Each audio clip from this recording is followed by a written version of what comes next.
Bonjour tout le monde. Alors après 2 semaines sans vous rencontrer, ça me fait du bien d'être avec vous ce matin. Vous savez qu'il y a 2 dimanches, c'était la tempête. Puis dimanche passé, on a pris congé, ma femme et moi. Donc on était malades.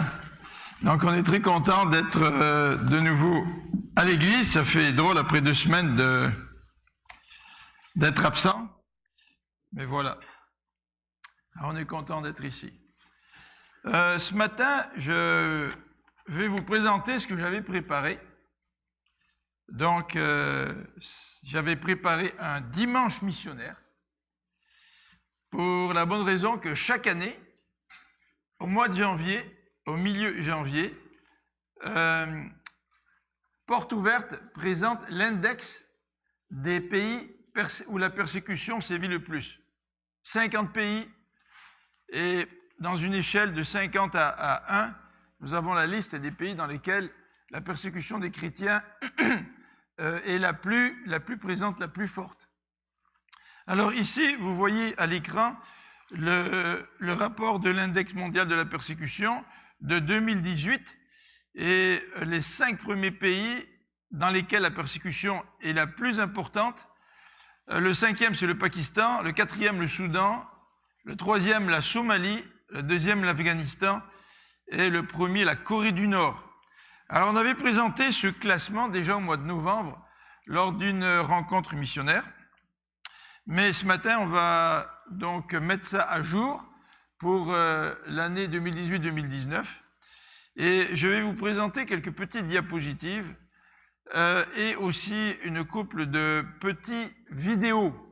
Alors, l'index de la persécution dévoile donc, comme je viens de le dire, la liste de 50 pays où il est le plus dangereux d'être chrétien. Et face à un tel index, nous pouvons nous poser la question, qu'est-ce que nous apprenons de ce classement et pourquoi est-il important de prier? Alors, pourquoi un tel index? Eh bien, parce que cet index nous montre où Dieu est à l'œuvre. L'évangile, ça dérange. Et partout où il est annoncé, la persécution existe, que ce soit dans les pays dominés par une religion comme en Iran, donc l'islam, ou en Inde, avec l'hindouisme, ou une idéologie, par exemple la Corée du Nord, qui arrive en premier dans ce classement, ou la Chine, qui arrive 27e. La persécution va de pair avec l'annonce de l'évangile, car Dieu agit dans ces sociétés et provoque donc des réactions. Cet index de Porte Ouverte est digne de confiance. Avec près de 30 années d'expérience, fort d'une équipe d'experts, l'index fait autorité sur la question de la liberté religieuse. Un conseiller du ministère des Affaires étrangères français a dit « Cet index est la référence en matière de persécution des chrétiens ». En fait, le bureau de Porte Ouverte est à Strasbourg, qui est la capitale européenne. Et à chaque année, lorsqu'ils publient l'index, ils font des conférences de presse, ils présentent l'index au Parlement européen. Donc, ils essayent de sensibiliser aussi le milieu politique à la réalité de la persécution. Alors, pourquoi un tel index? Eh bien, il est très utile pour le travail du ministère de Porte Ouverte. Le classement de l'index nous aide à mieux répondre aux besoins de l'Église persécutée. Cette année, on voit que c'est en Afrique que l'Église s'accroît le plus rapidement. C'est là aussi que la violence frappe le plus sévèrement les chrétiens, notamment en Afrique subsaharienne. Face aux conséquences dramatiques des conflits ethniques et religieux qui progressent au Nigeria, qui est 12e sur l'index, Porte Ouverte se tient au plus près des chrétiens. Le soutien post-traumatique est prioritaire pour les victimes et les témoins des persécutions, qui ont subi de véritables chocs. Un soutien direct est aussi apporté aux chrétiens discriminés dans la distribution de l'aide humanitaire. Un coordonnateur de Porte Ouverte fait remarquer « Il faut beaucoup de force aux pasteurs et à nos collaborateurs sur le terrain pour encourager les autres, alors qu'eux-mêmes luttent contre de grandes difficultés. » Alors l'importance de cet index, nous pouvons donc le souligner en disant ceci, pour renforcer l'Église et préparer les chrétiens à résister face à la persécution en Afrique subsaharienne. Porte Ouverte offre aussi des formations. Ainsi, 191 chrétiens du Kenya ont été formés au développement de micro-entreprises. En Centrafrique, 32 responsables d'église ont reçu une formation biblique centrée sur la famille.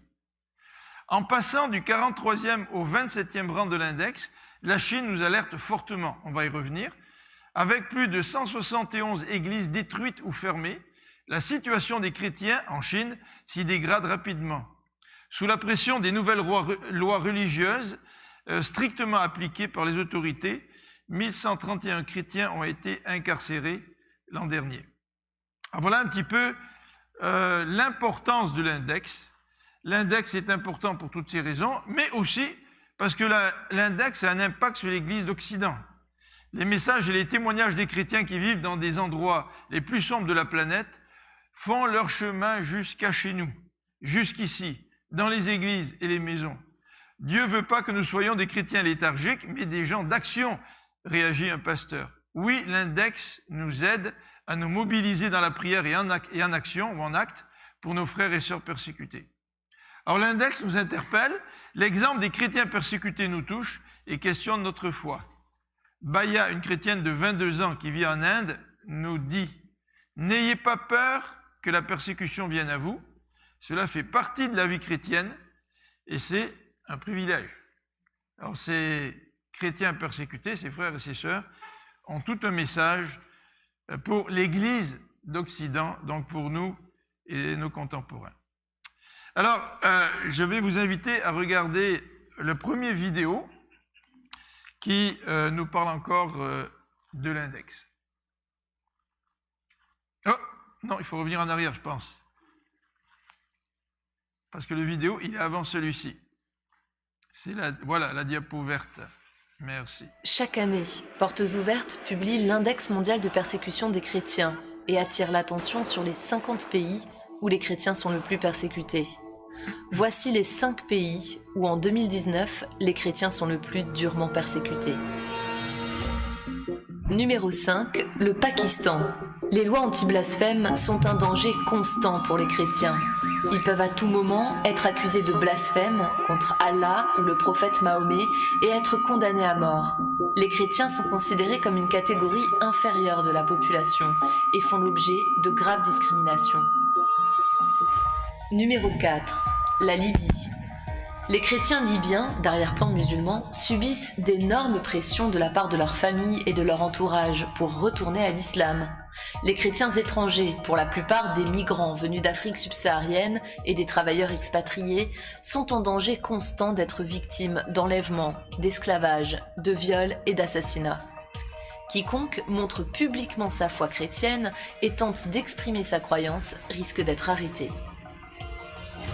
Numéro 3, la Somalie. La Somalie est considérée comme un État en déliquescence depuis plus de 20 ans. L'environnement anarchique a créé une situation dans laquelle les combattants islamiques radicaux opèrent presque librement. La société est ultra-conservatrice et suppose qu'être somalien signifie être musulman. Par conséquent, quitter l'islam paraît absolument impensable. L'Église officielle a presque cessé d'exister dans ce pays. L'année dernière, de nombreux chrétiens somaliens ont été tués par des combattants du groupe terroriste Al-Shabaab. Toute personne soupçonnée d'avoir quitté l'islam risque d'être assassinée. Numéro 2, l'Afghanistan.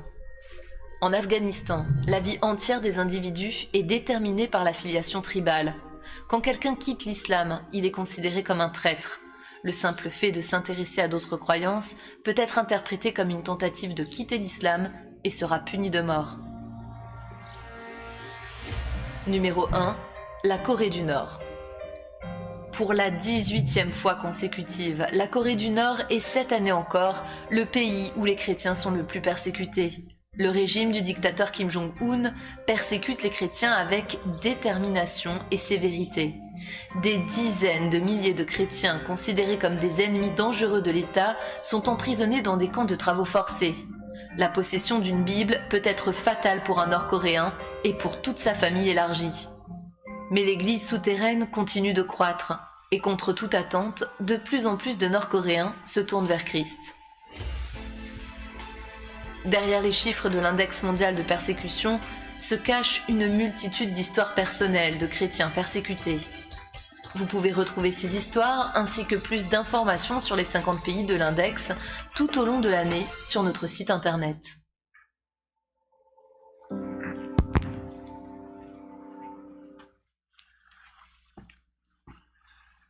Merci. Alors, si on regarde cet index des 50 pays dans lesquels la persécution sévit, on peut retenir 3 pays.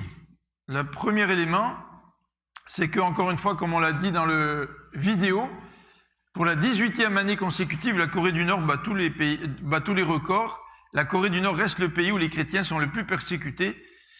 Et on constate que, par contre, la Chine, l'Inde et l'Algérie montent dans le classement. Alors, deuxième pays ou deuxième élément à retenir de cet index. Ah tiens, c'est bizarre, j'ai deux pays de la Chine. Donc, le premier pays, là, la petite carte, c'est la Chine, c'est pas la Corée du Nord. Donc, deuxième pays, c'est la Chine. La Chine passe du rang 43 au rang 27. Le régime politique réduit au silence les chrétiens. En 2018, de nombreuses églises et institutions chrétiennes ont dû fermer leurs portes ou ont été détruites et leurs pasteurs emprisonnés. Donc, la Chine est en train de resserrer l'étau sur les églises chrétiennes dans ce pays. Alors, les églises qui collaborent, les églises qui acceptent d'être étroitement surveillées, ont moins de problèmes que les églises qui veulent avoir toute leur liberté face à l'État. Donc, toutes ces églises-là subissent évidemment beaucoup plus de persécutions que les églises dites officielles. Ensuite, l'Inde, officiellement, la plus grande démocratie du monde, arrive dans le top 10 pour la première fois. Le parti nationaliste hindou au pouvoir autorise les extrémistes à exercer la violence contre les églises et les chrétiens. Donc ça devient beaucoup plus difficile en Inde à cause de la présence du parti nationaliste hindou, qui évidemment met de l'avant la religion hindoue. On va regarder maintenant une deuxième vidéo, s'il te plaît, Sylvie. Voilà. Créé en 1993, l'Index mondial de persécution des chrétiens est le rapport annuel listant les 50 pays du monde où il est le plus difficile de vivre selon la foi chrétienne. Le classement est déterminé en tenant compte de 2 facteurs, l'oppression, symbolisée par l'étau, et la violence, symbolisée par le marteau. Nous utilisons 6 sphères pour déterminer la pression et la violence dans un pays donné. Chacune de ces sphères est évaluée selon un score de 16,67. Additionnés, ces 6 scores donnent un total sur 100. Ce nombre final détermine le positionnement du pays dans la liste. Les 5 premières sphères déterminent le score de persécution étau. Premièrement, la sphère privée. Dans cette sphère sont évalués les facteurs tels que la liberté de prier, la liberté de pensée et de conscience, la liberté de changer de religion, le libre accès à la Bible ainsi qu'à la littérature et aux médias chrétiens en général. Deuxièmement, la sphère familiale. Est-il possible de pratiquer sa foi dans le cadre familial? Quelle sera la réaction de la famille en cas de conversion? Troisièmement, la sphère sociale. Y sont examinés les facteurs culturels comme la pression vestimentaire, les kidnappings et mariages forcés, la discrimination à l'emploi, la discrimination à l'éducation et aux soins. Quatrièmement, la sphère civile. Existe-t-il des lois protégeant les libertés religieuses? Les chrétiens peuvent-ils participer à la vie publique? Ont-ils un accès équitable à la justice? Cinquièmement, la sphère ecclésiale où nous examinons la possibilité de construire et de faire reconnaître des églises, la liberté d'association, la surveillance et le contrôle exercé sur les églises, la pression subie par les responsables d'église et leurs familles. La 6e sphère est celle de la violence. Elle contribue également au score obtenu par un pays dans l'index. Les chercheurs considèrent les points suivants. Le meurtre et la violence physique en général contre les chrétiens, la destruction ou le vol de propriétés privées, les assignations à domicile abusifs, les arrestations sur des motifs injustes, les détentions sans jugement, les enlèvements, les viols et agressions ou harcèlements sexuels. Toutes ces sphères sont évaluées et les scores s'additionnent pour obtenir une note finale. Ensuite, les pays sont classés et compilés dans l'index. L'index mondial de persécution des chrétiens est ainsi un ouvrage unique en son genre, nécessitant systématiquement près d'une année de recherche, ne publiant que des chiffres démontrables et représentant les cas où les chrétiens sont touchés spécifiquement en raison de leur foi. L'index n'est pas qu'une collecte de chiffres. Il s'agit également d'un document humain qui reflète la vie de millions de chrétiens. Un de ses buts est de nous aider à déterminer sur quel pays nous devons focaliser notre soutien aux chrétiens persécutés. Découvrez l'index mondial de persécution des chrétiens sur notre site internet.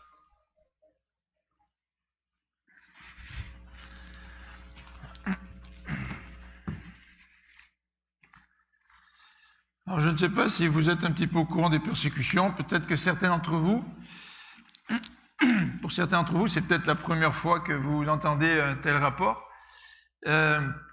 Mais je pense que c'est important en tant que chrétien de se souvenir de nos frères et sœurs qui sont persécutés, notamment pour prier pour eux, et de voir un petit peu comment l'Église en Occident peut être un soutien pour ses frères et sœurs. Alors, on va continuer dans cette petite présentation missionnaire, cette mise à jour, en parlant un petit peu de cette liberté religieuse qui est toujours combattue. La religion est devenue un facteur majeur dans le respect des droits humains. Elle est combattue, instrumentalisée par des nationalistes, ou bien elle est elle-même source de mouvements violents et extrémistes. Et dans chaque cas de figure, la minorité chrétienne en est victime. La principale leçon de l'index mondial de persécution des chrétiens de 2019, c'est que 70 ans après la Déclaration universelle des droits de l'homme de 1948, un chrétien sur 9 ne jouit pas de ce droit, donc de ce droit de liberté religieuse. L'index mondial de persécution des chrétiens nous raconte l'histoire de millions d'individus pour qui la liberté de pensée, de conscience et de religion reste un rêve lointain. Plus de 245 millions de chrétiens sont fortement persécutés. Donc, comme le graphique nous le démontre, soit un chrétien sur 9 dans le monde, d'après l'index mis à jour cette année, alors que l'année dernière, le ratio était de 1 chrétien sur 12. Donc, les persécutions sont vraiment en augmentation d'une année à l'autre. Les chiffres de la persécution en 2019. 4305 chrétiens tués, 3150 chrétiens détenus et 1847 églises ciblées. Le nombre de chrétiens tués en raison de leur foi a augmenté de 40% et le nombre d'églises ciblées, vandalisées, fermées, détruites, a plus que doublé entre l'index de 2018 et l'index de 2019. Les tendances de la persécution aujourd'hui. Donc c'est une persécution plus étendue. Les chrétiens sont fortement persécutés dans de plus en plus d'endroits. Des pays auxquels on ne s'attendait pas arrivent à la porte du classement, comme la Côte d'Ivoire ou le Venezuela. Le nombre de chrétiens persécutés grandit. Aujourd'hui, on estime que plus de 245 millions de chrétiens sont fortement persécutés, contre 215 millions pour l'index de 2018.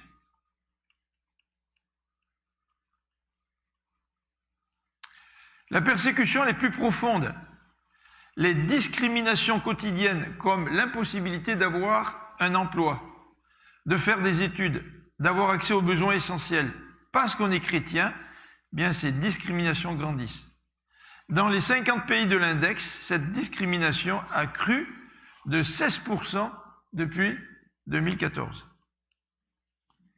La persécution augmente pour la 6e année consécutive, 2,7% par rapport à l'année précédente. Elle s'implante de plus en plus profondément dans certaines cultures avec la radicalisation des sociétés. La persécution, elle est aussi plus violente. Le nombre de chrétiens tués est lui aussi en augmentation et passe de 3066 index de 2018 à 4305 dans l'index de 2019. L'Afrique est frappée de plein fouet par la violence contre les chrétiens. Au Nigeria seul, on a compté presque 4000 chrétiens tués en raison de leur foi en 2018. Au Nigeria, c'est vraiment une situation extrêmement difficile. En Chine, le nombre de chrétiens détenus et le nombre d'églises ciblées a été multiplié par 10 en un an. Donc le régime chinois est en train vraiment de durcir sa position vis-à-vis du christianisme. Alors voilà un petit peu la présentation que je voulais vous faire sur la réalité de l'Église primitive, de l'Église persécutée en 2019. Si vous voulez avoir plus d'informations, bien vous pouvez aller sur le site de porteouverte au pluriel.fr. Le site existe aussi en anglais, mais vous pouvez suivre aussi des nouvelles concernant l'arrestation de chrétiens, concernant la libération de chrétiens. Il y a une femme, je crois, au Pakistan, qui était menacée de mort et qui avait été acquittée par la justice. Et par contre, les mouvements religieux du pays ont fait d'extrêmes pressions pour que le jugement de cette femme soit de nouveau, que cette femme passe de nouveau en jugement. Et finalement, on vient d'apprendre au travers de Porte Ouverte que cette femme a été définitivement acquittée, pas moyen de porter de nouveau le cas en appel, et qu'elle va probablement quitter le pays du Pakistan, car évidemment, bien des gens ne sont pas contents de la décision de la justice. Alors, sur Porte Ouverte, vous pouvez suivre plusieurs situations comme celle-là.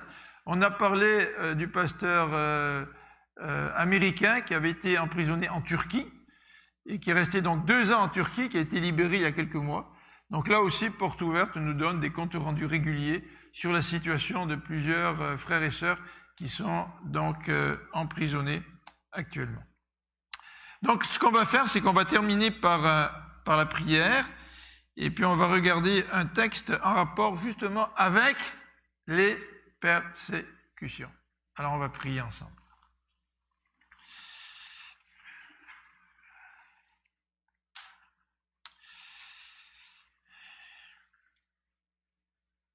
Seigneur notre Dieu, nous voulons vraiment te remercier pour le ministère de Porte Ouverte, car par cette mission, nos frères et sœurs qui souffrent ne souffrent pas dans l'isolation, dans l'indifférence, oubliés du peuple de Dieu. Nous savons, toi Seigneur, que tu n'oublies pas tes enfants, même dans la persécution. Mais nous voulons te remercier parce que nous pouvons, nous aussi, chrétiens de l'Occident, prier pour ceux qui sont persécutés. Prier pour nos frères et sœurs qui perdent tout parce qu'ils veulent rester fidèles à toi. Donc Seigneur, nous voulons non seulement prier pour eux pour qu'ils puissent tenir ferme, pour qu'ils puissent persévérer, mais prier pour eux pour qu'ils puissent continuer aussi à être un témoignage pour nous, afin que nous aussi, Seigneur, dans notre allégeance envers toi, nous puissions être fidèles, même dans un contexte d'Occident, dans un pays où chacun met l'accent sur les biens matériels, sur la jouissance de la vie. Seigneur, que nous aussi, nous puissions être fidèles et montrer à ceux qui nous entourent que tu es le seul roi des rois, que tu es le seul Seigneur, et que c'est un privilège pour nous que de vivre pour toi, que c'est une joie pour nous que d'être ton disciple, afin que, Seigneur, nos contemporains puissent comprendre que le vrai sens de la vie n'est pas de profiter au maximum de ce que nous avons, mais c'est de vivre pardonné par toi et de vivre comme tes fils et tes filles, comme faisant partie du royaume de Dieu. Merci Seigneur pour ces espérances que tu nous donnes, ces espérances chrétiennes de la résurrection, de la vie éternelle, de la vie passée à tes côtés pour l'éternité. Et Seigneur, fais que ces valeurs-là puissent être bien plus importantes que tout ce qui nous entoure. Et que Seigneur, nous puissions chercher d'abord le royaume des cieux. Et non pas, comme font les païens, chercher à subvenir à tous leurs besoins à tout prix. Seigneur, tu dis dans ta parole que tu prends soin de nous. Tu prends soin des oiseaux du ciel, tu prends soin des lys des champs, et à combien plus forte raison ne vas-tu pas prendre soin de nous? Et Seigneur, c'est un acte de foi de la part de tes enfants, de croire que c'est toi qui pourvois. Et Seigneur, c'est aussi une libération que de pouvoir te servir librement, au lieu d'être constamment inquiet pour la nourriture, pour le vêtement et pour tous les besoins fondamentaux. Donc Seigneur, te prions pour nos frères et sœurs persécutés, que tu mettes ta main sur eux et que par des miracles, tu puisses les soutenir d'une façon toute particulière, nous t'en prions. Amen. Alors voilà un petit peu pour ce rapport sur Porte Ouverte, sur ce nouvel index de 2019. Ce matin, j'aimerais lire avec vous dans Jean au chapitre 15. Jean chapitre 15.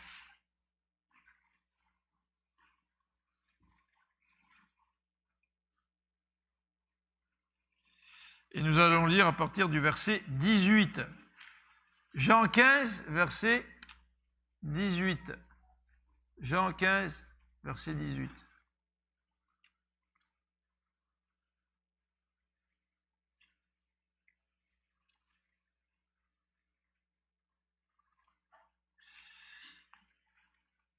Vous savez, l'année dernière, le gouvernement fédéral de Justin Trudeau a exigé que tous les organismes à but non lucratif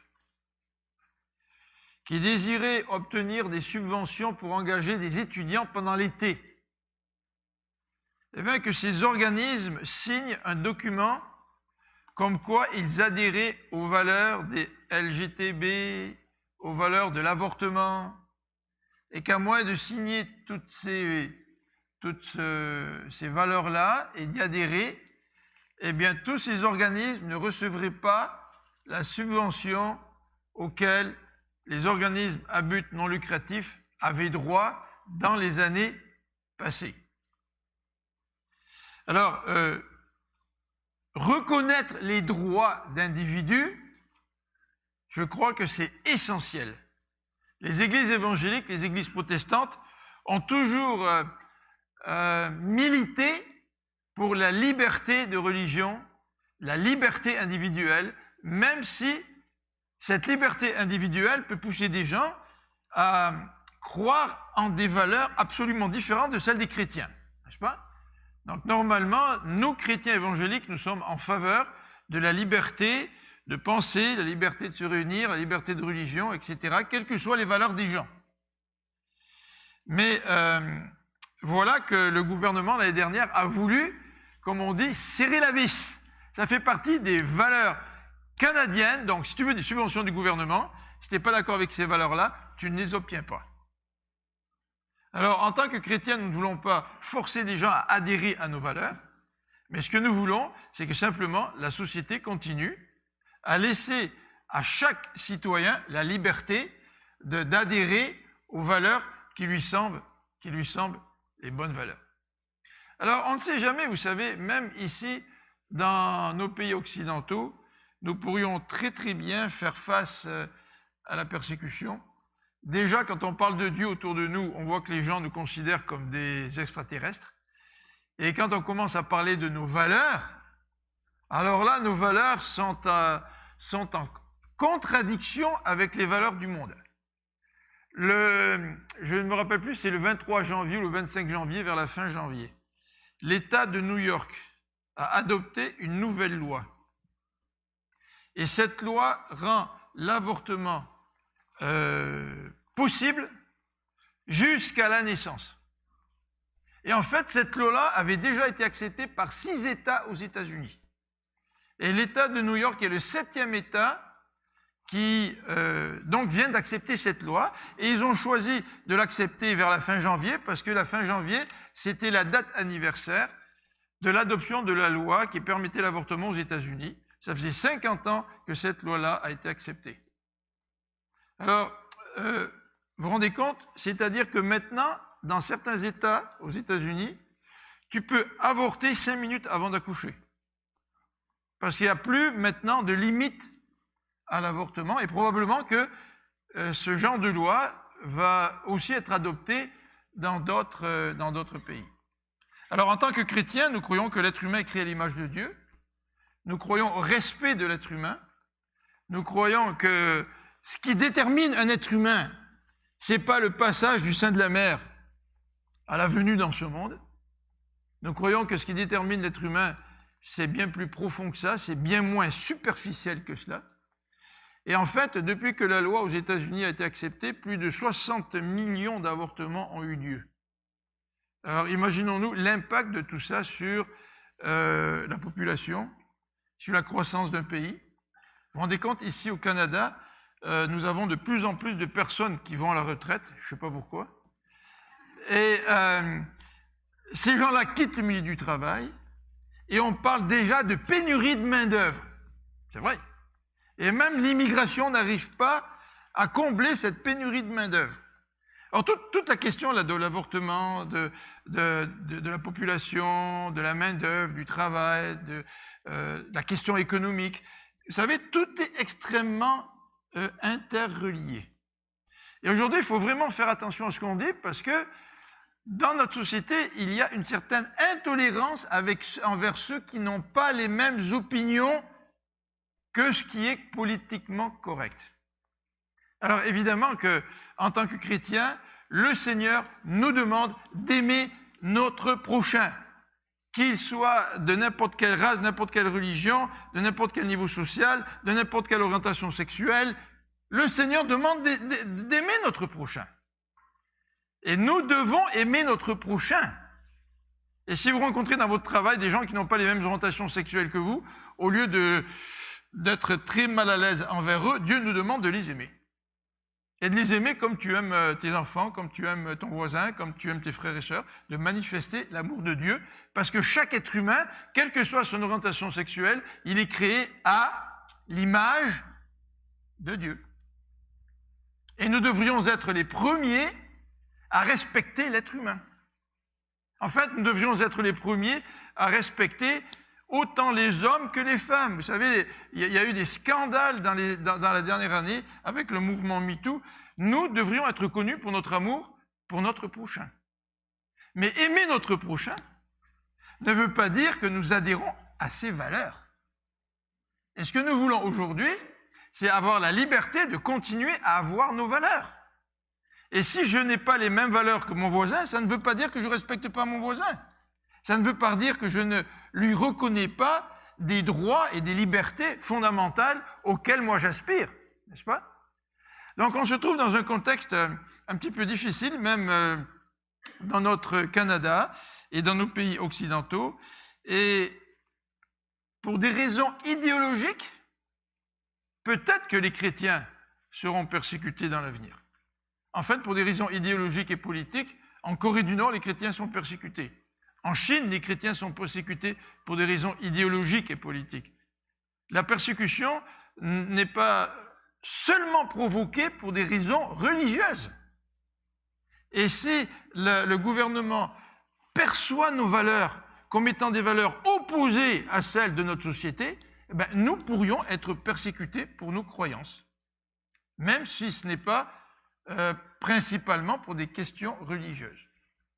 Alors, en lisant ce texte de Jean 15, je pense que nous allons voir que la persécution est un sujet extrêmement pertinent. Jean 15, au verset 18. « Si le monde a de la haine pour vous, sachez qu'il m'a haï avant vous. Si vous faisiez partie du monde, il vous aimerait, parce que vous lui appartiendrez. Mais vous n'appartenez pas au monde parce que je vous ai choisi du milieu du monde. C'est pourquoi il vous poursuit de sa haine. Souvenez-vous de ce que je vous ai déjà dit. Le serviteur n'est jamais plus grand que son maître. S'ils m'ont persécuté, ils vous persécuteront aussi. S'ils ont gardé mes paroles, ils garderont aussi les vôtres. Mais c'est à cause de moi qu'ils agiront ainsi, parce qu'ils ne me connaissent pas, parce qu'ils ne connaissent pas celui qui m'a envoyé. Si je n'étais pas venu, et si je ne leur avais pas parlé, ils ne seraient pas coupables. Mais maintenant, leur péché est sans excuse. Celui qui a de la haine pour moi en a aussi pour mon Père. Si je n'avais pas accompli au milieu d'eux des œuvres que jamais personne d'autre n'a faites, ils ne seraient pas coupables. Mais maintenant, bien qu'ils les aient vus, ils continuent à nous haïr, et moi et mon Père. Mais il fallait bien que s'accomplisse cette parole écrite dans leur loi. Ils m'ont haï sans raison. Quand le défenseur en justice sera venu, celui que je vous enverrai d'auprès du Père, l'Esprit de vérité qui vient du Père, il rendra lui-même témoignage de moi. Et vous, à votre tour, vous serez mes témoins, parce que depuis le commencement, vous avez été à mes côtés. Chapitre 16. Je vous ai dit tout cela pour que vous soyez préservés de toute chute, car on vous exclura des synagogues. Et même l'heure vient où tous ceux qui vous mettront à mort s'imagineront rendre un culte à Dieu. Et ils en arriveront là parce qu'ils n'ont jamais connu ni mon Père ni moi. Je vous ai annoncé tout cela d'avance pour que lorsque l'heure sera venue pour eux d'agir ainsi, vous vous rappeliez que je vous l'ai prédit. Je ne vous ai pas parlé dès le début parce que j'étais encore avec vous. Alors, texte très intéressant, qui nous parle de la haine du monde. Alors, c'est vraiment ce qu'il est question dans ces versets, c'est de la haine du monde. Vous savez, aujourd'hui, quand vous vous identifiez comme chrétien, il y a tout de suite une réaction de la part de la majorité des gens. Il y a un recul, il y a une gêne, on ne veut plus nous parler. D'un seul coup, on a la peste, ou la lèpre. Et on a peur de nous, et parfois même, des gens autour de nous haïssent les chrétiens. Et d'un côté, on peut très bien comprendre cette attitude, parce que dans l'histoire du Québec, l'Église n'a pas toujours eu le bon témoignage qu'elle aurait dû avoir. Et tous les abus que bien de nos contemporains ont vécu dans des églises dites chrétiennes, eh bien, se manifestent aujourd'hui par un rejet du christianisme et un rejet même parfois des chrétiens. Alors ça n'explique pas tout, bien sûr, mais c'est le contexte dans lequel nos contemporains se trouvent. Alors ce texte dans Jean, au chapitre 15, nous dit ceci. Premier élément que je voudrais vous présenter, c'est que les chrétiens devraient s'attendre à la haine du monde. C'est-à-dire que quand quelqu'un nous haït à cause de notre foi, eh bien, les chrétiens ne devraient pas en être surpris. Vous savez, si on n'est pas prévenu et que quelque chose nous arrive, alors là, ça nous prend par surprise, bien sûr, et nous nous révoltons contre cette idée-là, nous ne sommes pas préparés à cette idée-là, et c'est beaucoup plus difficile d'y faire face. Mais le texte, ici, nous dit que les chrétiens devraient s'attendre à la haine du monde. Mais le texte dit beaucoup plus que cela. Le texte répond à la question suivante, et ça va être mon deuxième point un peu plus tard, c'est à celle-ci. À quoi Dieu s'attend-il des chrétiens qui sont persécutés?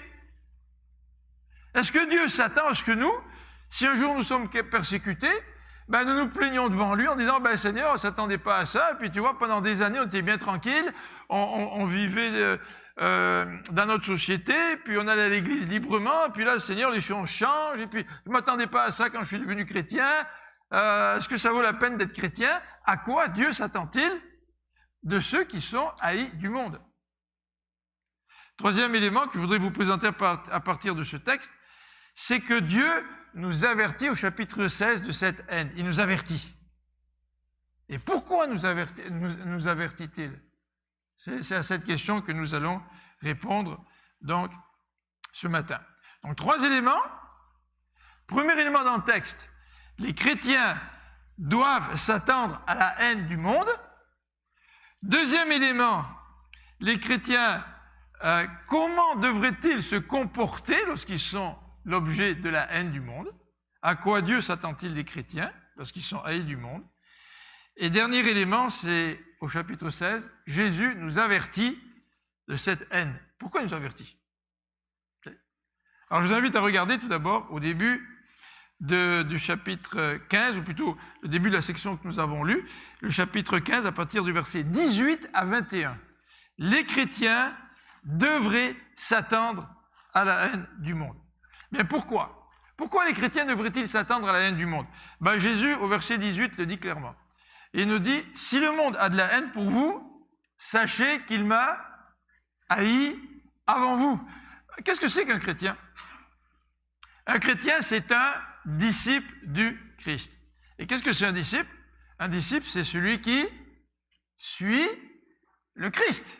Alors, si le Christ est persécuté, si le Christ est l'objet de la haine, ceux qui suivent le Christ vont aussi être persécutés et vont aussi être l'objet de la haine. Je ne sais pas, David, récemment, il me semble que tu as dit quelque chose comme ça, si c'est toi ou quelqu'un d'autre, je ne me souviens plus, mais il me semble que c'est toi. David nous a dit, lorsque nous invitons quelqu'un à devenir chrétien, ne lui disons pas qu'il s'agit d'une vie facile, un chemin de roses. Au contraire, parfois, lorsqu'on devient chrétien, notre vie devient plus compliquée. Pourquoi elle devient plus compliquée? Parce que nous n'avons plus les valeurs de la société. Et là, nos valeurs sont confrontées à celles de la société. Et la vie chrétienne, bien sûr, est une vie extraordinaire. Elle nous donne une espérance que personne d'autre peut avoir, celle de la vie éternelle, celle de la résurrection, celle de nos péchés qui sont pardonnés en Jésus-Christ et qui nous donne un libre accès au Père. Ça, c'est vraiment extraordinaire. Et il n'y a rien qui n'arrive à la cheville de l'espérance chrétienne. Mais Jésus nous dit, la raison première pour laquelle les chrétiens devraient s'attendre à la haine du monde, c'est parce que le monde a haï Jésus avant nous, et à cause de ce lien que nous avons avec Jésus. Jésus, ce n'est pas juste un philosophe dont nous lisons les écrits et que nous trouvons extraordinaire. Jésus, c'est quelqu'un que nous suivons. Et si nous suivons Jésus, eh bien, nous ne devrions pas être surpris si le monde nous hait. Je me souviens toujours de ce témoignage de ce frère dans la foi lorsqu'il est devenu chrétien.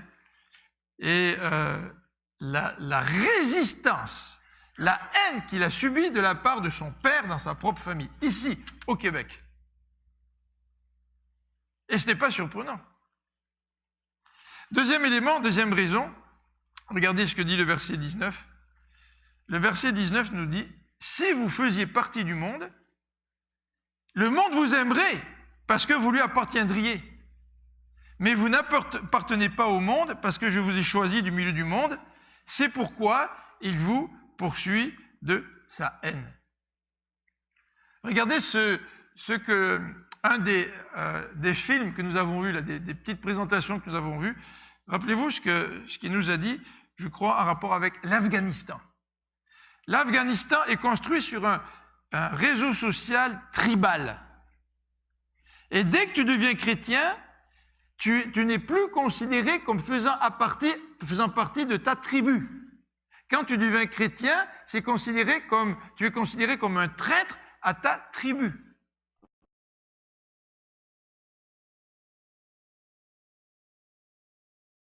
Où tu n'appartiens plus à la société, même si nous vivons dans la société, nous mangeons, nous dormons, nous travaillons, nous achetons des maisons, etc. C'est par nos valeurs. Nous n'appartenons plus à la société va nous haïr. Alors bien sûr, je parle en termes généraux, ce n'est pas tous les gens qui habitent sur votre rue qui vont vous haïr. Mais si vous rencontrez de la haine, ne soyez pas surpris. Attendez-vous à de la réaction. Et c'est peut-être pour ça que dans notre témoignage, nous avons peur. C'est peut-être pour ça parce que profondément à l'intérieur de nous, au fond de notre cœur, nous savons que notre voisin n'a pas les mêmes valeurs que nous. Et là, nous avons des réticences à parler du Seigneur.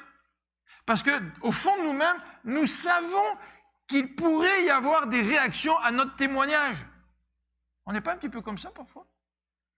Est-ce que ce n'est pas un petit peu la peur qui nous bloque, qui nous empêche de vraiment nous identifier comme chrétiens et de démontrer au monde l'amour du Christ à travers notre propre témoignage et notre propre vie? Regardez la troisième raison pour laquelle les chrétiens devraient s'attendre à la haine du monde. La troisième raison se trouve au verset 20. Souvenez-vous de ce que je vous ai déjà dit. Le serviteur n'est jamais plus grand que son maître. S'ils m'ont persécuté, ils vous persécuteront aussi. S'ils ont gardé mes paroles, ben, ils les garderont. Ils garderont aussi les vôtres.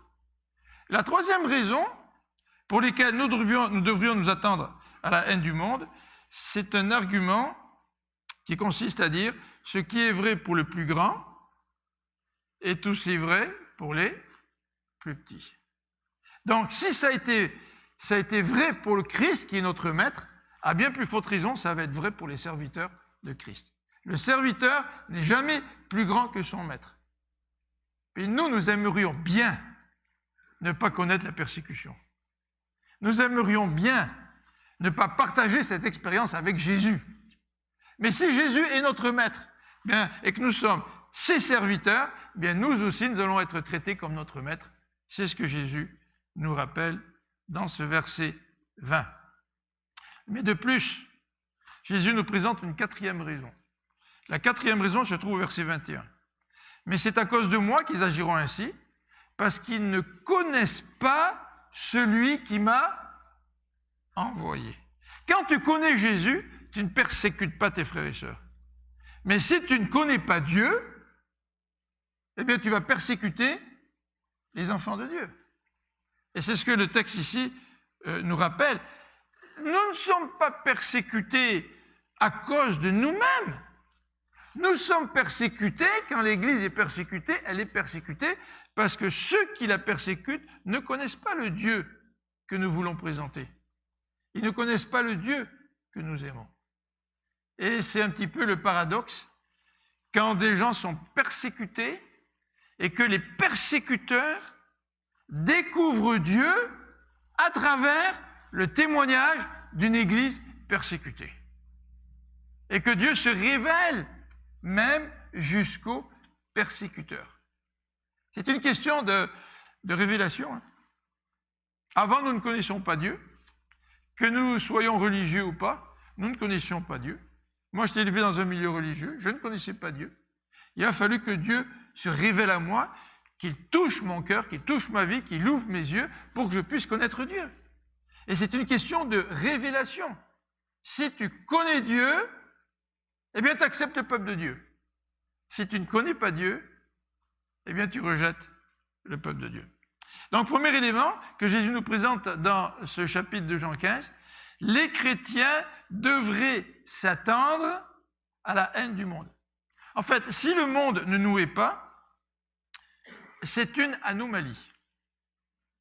C'est vraiment une anomalie. Hein? Là, je ne parle pas véritablement de persécution qui se caractérise par la destruction de l'Église, l'arrestation des chrétiens, mais je parle dans les rapports interpersonnels.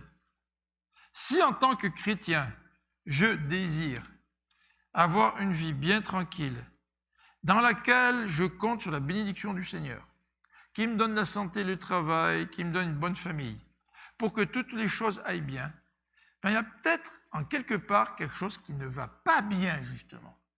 Quand ça va trop bien, ça veut dire que ça ne va pas bien. Ça ne va pas bien parce que peut-être que je ne m'identifie pas assez comme chrétien. Parce que si je m'identifierais un peu plus comme chrétien, j'aurais peut-être des problèmes avec mes voisins. Alors, je ne sais pas trop qu'est-ce qui s'est passé chez moi, mais une fois, on avait invité des chrétiens à de l'église chez nous, puis on avait un pique-nique. Et puis, à un moment donné, un de nos voisins s'est mis à hurler contre nous, là. Et puis, moi, je me demandais qu'est-ce qui se passait. Qu'est-ce qu'il a, ce voisin-là? Je n'ai jamais trop su qu'est-ce qui s'était passé avec lui. Mais quand tu sens la haine de quelqu'un en face de toi, tu n'aimes pas ça. Puis vous savez, en tant que Québécois, souvent les Québécois, dans leur trait culturel, ils n'aiment pas les conflits. Hein, je ne parle pas des immigrants qui viennent au Québec, là, mais des Québécois qui sont là depuis des années, qui ont peut-être leurs parents, leurs grands-parents, puis leur arbre généalogique tout ici au Québec. Mais généralement, les Québécois n'aiment pas les conflits. Et peut-être que c'est vrai pour la plupart d'entre nous, Québécois ou pas. On n'aime pas trop les conflits. Et quand il y a quelque chance que ce soit, qu'on se trouve dans une situation de conflit, qu'est-ce qu'on fait? On fait tout pour rester dans une zone de confort. Et là, quand on est dans la zone de confort, on se dit, tout va bien. Mais ce que Jésus dit ici, si tu es mon disciple, si tu me connais, tu vas être aussi persécuté. Ça va arriver. Ça n'arrivera peut-être pas comme en Chine ou comme en Afghanistan, mais c'est sûr que même dans un pays comme le nôtre, si nous nous identifions comme chrétiens et que nous sommes dynamiques dans notre vie de disciples, tôt ou tard, nous allons rencontrer des difficultés. C'est certain. Alors, deuxième élément en rapport avec ce sujet de la haine du monde, non seulement Jésus nous dit que les chrétiens doivent s'attendre à la persécution, mais le texte nous spécifie à quoi Dieu s'attend des chrétiens haïs du monde. Versets 26 à 27. Versets 26 à 27. Quand le défenseur en justice sera venu, celui que je vous enverrai d'auprès du Père, l'Esprit de vérité qui vient du Père, il rendra lui-même témoignage de moi, et à votre tour, vous serez mes témoins. Jésus est en train de dire à ses disciples, vous êtes persécutés, c'est sûr. Mais il est en train de dire à ses disciples, au verset 27a, c'est-à-dire la première partie du verset, Jésus est en train de leur dire, vous serez mes témoins. Et pourquoi pouvons-nous être les témoins du Christ alors que le plan de match du Seigneur n'est pas un plan très attirant d'un point de vue humain? Vous êtes mes disciples, hein? Vous serez persécutés. Ben ouais, mais je n'ai pas tellement envie d'être persécuté, donc je n'ai pas envie d'être ton disciple. Mais Jésus dit, oui, vous allez pouvoir être disciples parce que je vous envoie un consolateur, et il parle du Saint-Esprit dans ce texte, il parle du rôle du Saint-Esprit, et en tout premier lieu, la première raison pour laquelle nous pouvons être des témoins de Jésus-Christ, elle se retrouve au verset 27b, vous serez mes témoins parce que depuis le commencement, vous avez été à mes côtés. Pourquoi nous pouvons être un disciple de Christ? Bien parce que Christ vit à côté de nous. Parce que nous vivons en relation avec Christ. Parce que nous sommes en communion avec Christ. Si nous ne connaissions pas Christ, nous ne serions pas qualifiés pour être des témoins. Mais le texte ici nous dit, vous, depuis le commencement, avez été à mes côtés. Ça, c'est évidemment les 12, là, Jésus est en train de parler dans la chambre haute, hein, il va être arrêté. Ils prennent le repas du Seigneur ensemble, ce qu'on appelle le repas de la Pâque, et ce que nous appelons maintenant le repas du Seigneur. Et il leur dit, vous allez être mes témoins parce que vous avez été avec moi tout le temps, depuis le début. Qui sont les meilleurs témoins du Christ, si ce n'est ceux qui connaissent le Christ et dans la vie desquels vit le Christ? La première raison pour nous d'être les témoins de Christ, malgré la persécution, c'est parce que nous connaissons le Christ. Dans ce texte, la deuxième raison, c'est celle-ci, parce que donc le Christ va nous envoyer un consolateur et la force du Saint-Esprit, c'est ça qui nous permet d'aller de l'avant. Qu'est-ce que c'est que le Saint-Esprit? Le Saint-Esprit, c'est Dieu qui vit en nous. C'est la présence de Dieu en nous. C'est la direction de Dieu en nous. C'est la force de Dieu en nous. C'est celui qui nous console, qui nous dirige, qui nous conduit, qui nous corrige. C'est l'action de Dieu en nous, le Saint-Esprit. Et même si nous sommes persécutés, Jésus dit, écoutez, n'utilisez pas l'excuse suivante, « Oh non, j'aime pas les persécutions, j'aurai pas une vie tranquille. » Non, Seigneur, tu as en toi une force surnaturelle, vous recevrez une puissance et vous serez mes témoins. Donc, dans le raisonnement de Jésus, il n'y a absolument aucune contradiction entre les persécutions et la nécessité d'être un témoin, même au sein des persécutions. Première raison, vous serez mes témoins parce que j'étais à vos côtés, dit Jésus. Vous serez mes témoins parce que je vous envoie le Saint-Esprit. Et troisième raison, c'est que le Saint-Esprit va lui-même rendre témoignage de Jésus. Qu'est-ce qu'il fait le Saint-Esprit quand il est en toi, dit l'apôtre Paul dans Romains 8? Il dit, ce Saint-Esprit te pousse à parler à Dieu en lui disant quoi? Abba, Père. C'est Dieu, dans la présence du Saint-Esprit en nous, présent par l'Esprit en nous, qui rend témoignage à nous pour que nous puissions avoir la force de continuer à être des témoins malgré les persécutions. Et la corrélation est importante. Si je suis persécuté puis que je ne témoigne pas, c'est probablement parce que je ne suis pas conscient de la force du Saint-Esprit qui est en moi.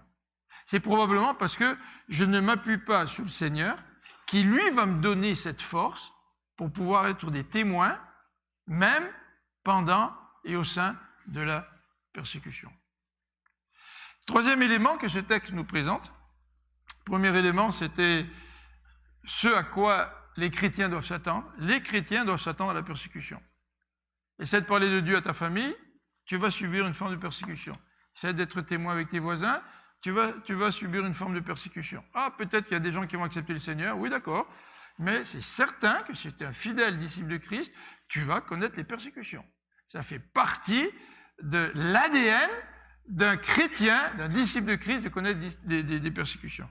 Deuxième élément que nous avons vu, à quoi Dieu s'attend des chrétiens qui sont haïs, qui sont persécutés. Ben, Dieu s'attend à ce que nous soyons des témoins. Celui qui cherche à gagner ce monde va le perdre des Jésus. Celui qui cherche à préserver sa vie va la perdre des Jésus. Mais celui qui est prêt à tout perdre pour le Christ, lui, va tout retrouver. C'est ce que le Seigneur nous rappelle dans sa parole. Troisième élément, Jésus nous avertit de cette haine au chapitre 16. Alors si on regarde au chapitre 16, versets 1 à 4, Jésus nous avertit de cette haine et on va regarder les raisons pour lesquelles Jésus nous avertit. L'avertissement se trouve au verset 2. On vous exclura des synagogues. Et la deuxième partie du verset 2 nous explique la raison. Car tous ceux qui vous mettront à mort s'imagineront rendre un culte à Dieu. Alors là, il est question évidemment du contexte des Juifs et des disciples qui vont être persécutés par des Juifs, bien sûr. Mais il est vrai que l'avertissement s'applique aussi à nous dans le contexte, même si ce n'est pas en rapport avec les synagogues. L'avertissement que Jésus lance à ses disciples, c'est qu'ils vont être chassés des synagogues. Et ce qui est arrivé, ils sont fait exclure de la synagogue. Et en fait, cette exclusion, Paul la vivait à chaque fois qu'il arrivait dans une nouvelle ville et qu'il allait à la synagogue, qu'il prêchait l'évangile. Ouais. Et puis après 2, 3 semaines, 4 semaines, 1 mois, il se faisait vider de la synagogue. Donc les Juifs ne gardaient pas les chrétiens au sein de la synagogue. Et c'est vrai que l'exclusion, c'est la caractéristique ou une des caractéristiques de la persécution. Alors nous ne sommes pas juifs, nous ne témoignons pas dans les synagogues, donc on ne risque pas d'être exclus des synagogues, mais nous risquons d'être exclus de groupes sociaux, exclus d'un groupe d'amis, exclus peut-être de notre famille, exclus à différentes raisons. L'exclusion fait partie donc de l'avertissement de Jésus. Et pour ne pas avoir peur de l'exclusion, on va employer notre synonyme, c'est-à-dire du rejet. C'est à la mode aujourd'hui quand on parle du rejet. Et on a peur du rejet. Mais pour ne pas avoir peur du rejet, il faut savoir à qui nous appartenons et quelle est notre véritable identité. Si tu cherches ton identité dans ton réseau social, ben c'est certain que la peur du rejet va être un élément extrêmement sensible. Mais si tu sais que tu appartiens au Seigneur et que c'est ça ton identité, je veux dire, tu ne perds rien en étant un témoin de Christ. Bien sûr, tu fais face à certaines difficultés, mais ça ne touche pas ton identité de fils et de fille de Dieu. Et tu n'as pas peur de perdre ou d'être rejeté par ton Père Céleste. En fait, Satan essaie bien de jouer avec ce besoin d'identité-là. Et cette peur d'être rejeté, d'être exclu. Jésus, ici, dans ce passage, donc, nous avertit, et il nous donne la raison des persécutions au verset 2, car ceux qui vont vous mettre à mort s'imagineront rendre un culte à Dieu. Vous savez, tous les gens religieux qui veulent arriver à Dieu sans passer par Jésus s'imaginent rendre un culte à Dieu. Jésus a dit, il n'y a qu'un seul médiateur entre moi et vous. Entre le Père et vous, là, c'est moi. Aucune religion ne permet l'accès à Dieu par la grâce. Toutes les religions sont bâties sur l'accès à Dieu par les œuvres. Alors, le type d'œuvre peut changer, mais toutes les religions bâtissent l'accès à Dieu par les œuvres. Alors que l'Évangile nous présente l'accès à Dieu par un Jésus qui meurt pour nous, qui nous pardonne par sa grâce de nos péchés et qui nous donne l'accès à Dieu. C'est-à-dire, si j'ai un accès à Dieu, ce n'est pas à cause de moi, ce n'est pas à cause de mes œuvres, ce n'est pas parce que je suis plus fin que les autres, absolument pas. J'ai un accès à Dieu par grâce. C'est-à-dire, c'est un cadeau que Dieu me fait. C'est un cadeau. Et les hommes pensent rendre un culte à Dieu parce qu'ils bâtissent toute leur religion sur des œuvres pour essayer, je dis bien, de satisfaire aux exigences de Dieu sans être vraiment convaincus que tout cela suffit. En fait, parfois, les œuvres, c'est une sorte d'excuse pour ne pas vraiment accepter Dieu dans sa vie. Les œuvres sont souvent une excuse pour nous éviter de nous humilier devant Dieu et de lui demander de toucher notre cœur par sa grâce. Ah ben moi j'ai des œuvres, je fais ce qu'il faut. Je n'ai pas besoin de l'aide de Dieu. Je n'ai pas besoin de la grâce de Dieu. Je n'ai pas besoin qu'il me transforme. Moi j'ai juste besoin de payer Dieu pour obtenir un statut auprès de Dieu. Alors que Jésus nous dit, tu ne peux rien payer pour obtenir quoi que ce soit de la part de Dieu. Tout ce que Dieu te donne, c'est par amour, c'est totalement gratuit. Mais aujourd'hui, c'est la même chose. Bien des gens s'imaginent rendre un culte à Dieu sans passer par Jésus-Christ. Et quand tu leur dis que leur culte aux yeux de Dieu n'est pas acceptable, car tu ne pourras jamais satisfaire Dieu, puis là, il te rejette. Là, il t'exclut. Et là, il te persécute alors que tu annonces un message d'amour d'un Dieu qui est gracieux et qui te donne le salut gratuitement. Première raison de cet avertissement, nous la retrouvons au verset 1. Je vous ai dit tout cela pour que vous soyez préservés de toute chute. Quand tu n'es pas prévenu, là, comme on dit, ça peut frapper fort. Il y a quelques années, au début des années 90, avec une partie des chrétiens de l'église d'où j'étais pasteur, on est allé assister à une conférence au centre-ville de Montréal par Larry Crabb. Et Larry Crabb nous a dit, être chrétien, ce n'est pas une assurance tout risque. Et Larry Crabb nous a donné le témoignage, son témoignage personnel, alors qu'il était à l'église le dimanche soir. Je me demande s'il était en train d'enseigner, mais que l'avion dans lequel son frère se trouvait, au lieu d'atterrir sans problème à Denver, s'est écrasé. Et ça a été un choc dans sa vie. Un choc en tant que chrétien, de penser que Dieu pouvait permettre à un de ses enfants de vivre ce genre d'épreuve-là. Et Larry Crabb a développé sur le thème suivant combien nous ne devrions pas nous attendre à une vie bien facile où tout roule sur des roulettes, sans épreuve. Ce n'est pas du tout ça la vie chrétienne. Et un des chrétiens qui était là a été tellement surpris de cet enseignement qu'il a fortement réagi. Le soir, on était ensemble, avant d'aller se coucher, on passait un petit moment ensemble à l'hôtel, tout ça. Et puis, il était vraiment en réaction, ça l'avait complètement bouleversé, pratiquement démoli, parce que ce n'était pas la perception qu'il avait de la vie chrétienne. Et Jésus est en train de dire ici, je vous dis ça, pour que si ça vous arrive d'être persécuté, ça va vous arriver d'une forme ou d'une autre, vous ne puissiez pas chuter. Soyez prêts. Attendez-vous à cela. Et que cela ne vous arrête pas. Que cela ne vous arrête pas dans le témoignage auquel le Seigneur vous appelle. Au verset 4, une deuxième raison nous est donnée. Au verset 4, « Je vous annonçais tout cela d'avance pour que lorsque l'heure sera venue pour eux d'agir ainsi, vous vous rappeliez ce que je vous ai prédit. »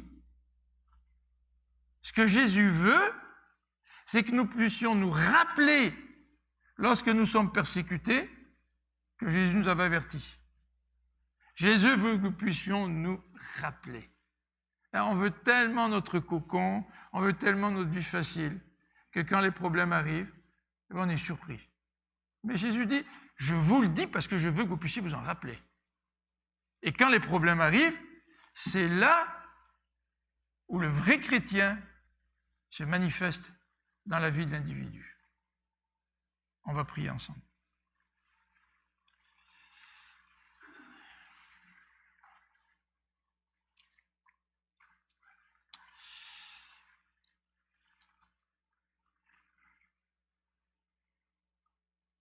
Seigneur, parfois nous sommes comme Lot qui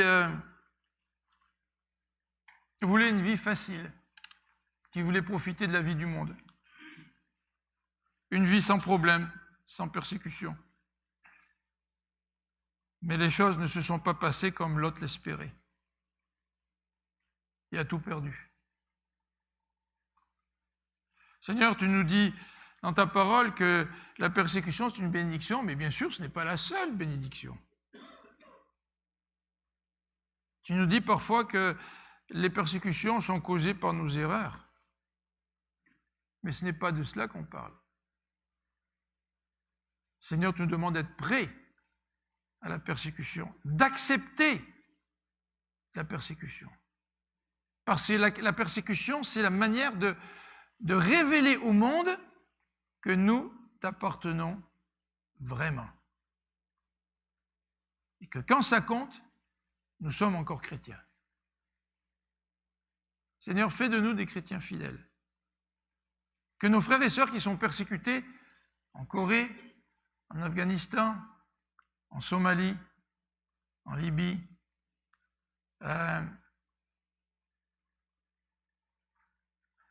et dans les autres pays de cet index, Seigneur, que nous puissions nous rappeler l'exemple de ces frères et sœurs qui sont prêts à te suivre coûte que coûte, en sachant qu'ils t'appartiennent, en connaissant l'espérance chrétienne, en étant convaincus que ce monde, ce n'est pas le seul monde dans lequel nous sommes, qu'il y a un monde meilleur à venir.